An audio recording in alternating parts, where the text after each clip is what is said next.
Renungan Jumat 19 Desember 2025, pekan ketiga Advent tahun A. Berita kelahiran Yohanes Pembaptis. Bacaan Injil dari Injil Lukas bab 1 ayat 5 sampai 25. Saudara-saudariku terkasih, apa peran utama Sakaria dalam sejarah keselamatan Allah? Peran Sakaria dalam sejarah keselamatan Allah sangat penting, karena ia adalah ayah dari Yohanes Pembaptis yang mendapat tugas mempersiapkan jalan bagi Mesias.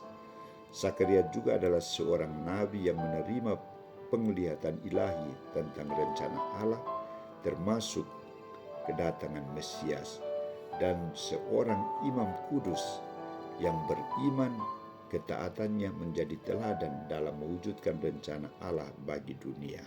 Saudara-saudariku terkasih, Santo Lukas menampilkan sosok Sakaria sebagai orang yang benar di hadapan Allah dan hidup menurut segala perintah dan ketetapan Tuhan dengan tidak bercacat.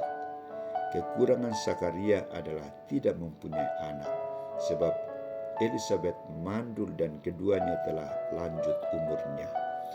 Apa isi dialog malaikat dengan Sakaria? Mengapa dialog itu harus terjadi di kanisa pada saat Sakaria sedang melaksanakan tugas pelayanan sebagai seorang imam? Isi dialog Sakaria dengan malaikat Tuhan adalah tentang berita kelahiran Yohanes Pembaptis dan misi perutusannya.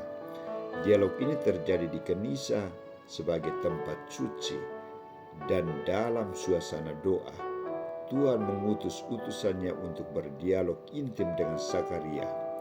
Inisiator dialog adalah Allah sendiri. Allah mengawali dialog dengan ajakan peneguhan yang berisi pemenuhan harapan baru. Jangan takut Sakaria, sebab doamu telah dikabulkan, dan Elizabeth istrimu akan melahirkan seorang anak laki-laki bagimu, dan harus engkau namai dia Yohanes. Engkau dan banyak orang akan bersuka cita atas kelahiran anak itu. Bagaimana tanggapan Sakaria? Sebagai manusia lemah, ia masih meragukan berita itu karena tidak masuk akal dan tidak sesuai fakta yang nyata.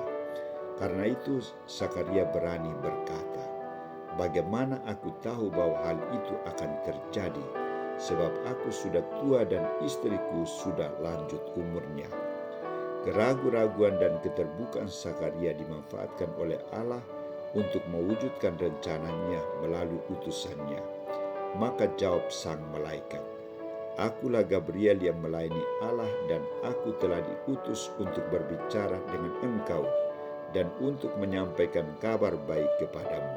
Sesungguhnya engkau akan menjadi bisu dan tidak dapat berkata-kata sampai kepada hari di mana semuanya ini terjadi, karena engkau tidak percaya akan perkataanku yang akan nyata kebenarannya pada waktunya." Karena Sakaria orang beriman, taat dan dekat dengan Tuhan, ia membenarkan perkataan Tuhan dengan ungkapan iman. "Inilah suatu perbuatan Tuhan bagiku, dan sekarang ia berkenan menghapus aibku di depan orang. Bagi saya semua yang diucapkan Allah terjadi karena tanggapan iman. Allah tidak mengingkari perkataannya, bahkan Allah menunjukkan tanda keajaiban bagi Sakaria, Elizabeth dan keluarganya.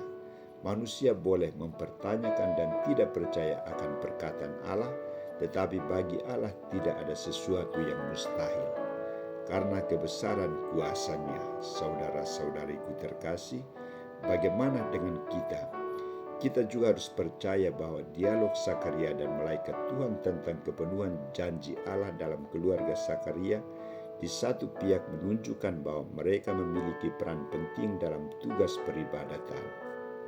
Mereka orang yang baik dan tulus, namun mereka juga memiliki keterbatasan, butuh dibaharui dan disempurnakan oleh Allah.